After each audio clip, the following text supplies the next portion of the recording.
Shalom from Jerusalem. For most folks on this tour, this weekend that we're spending here in Jerusalem is the moment they've been waiting for all week. We'll be visiting some of the holiest of holy sites as well as some ancient wonders, but the first stop dealt with more recent history, the Holocaust Museum. The tour guide greets the Toledo women with the Hebrew phrase meaning good morning before the group enters Yad Vashem, Israel's Holocaust Museum.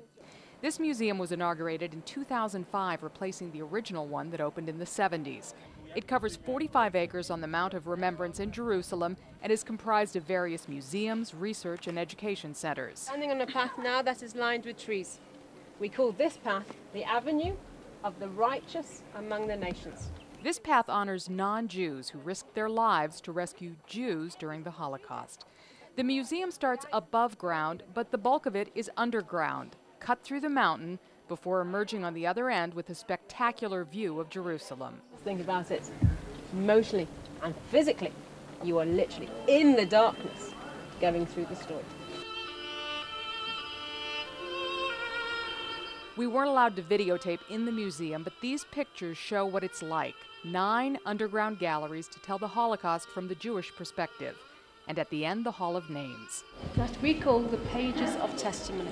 The names and personal details of millions of victims have been recorded on the pages of testimony, symbolic tombstones filled out by survivors. In each box there's 300 pages. That's 300 names are in each box. We have just managed to get 4 million names.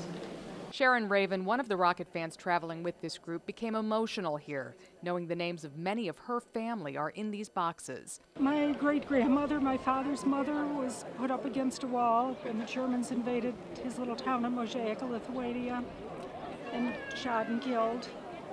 His brother died several years later in the Buchenwald concentration camp. And Raven really wanted her beloved Lady Rockets to see the Children's Memorial nearby. Hollowed out from an underground cavern, it's a tribute to the approximately 1.5 million Jewish children killed in the Holocaust. Again, no cameras allowed, but these pictures show what it's like. As you walk through in darkness, the women heard the names of the children, their ages, and where they came from. The youngest member of the group, 13-year-old UT fan Macy Feldstein, became emotional here as well. Some people died that were my age, some people died that were younger that didn't even get to live their life. The UT women now become the latest world citizens to come to Israel to bear witness to the Holocaust. Traveling with the team in Israel, I'm Diane Larson, 13 ABC Action News.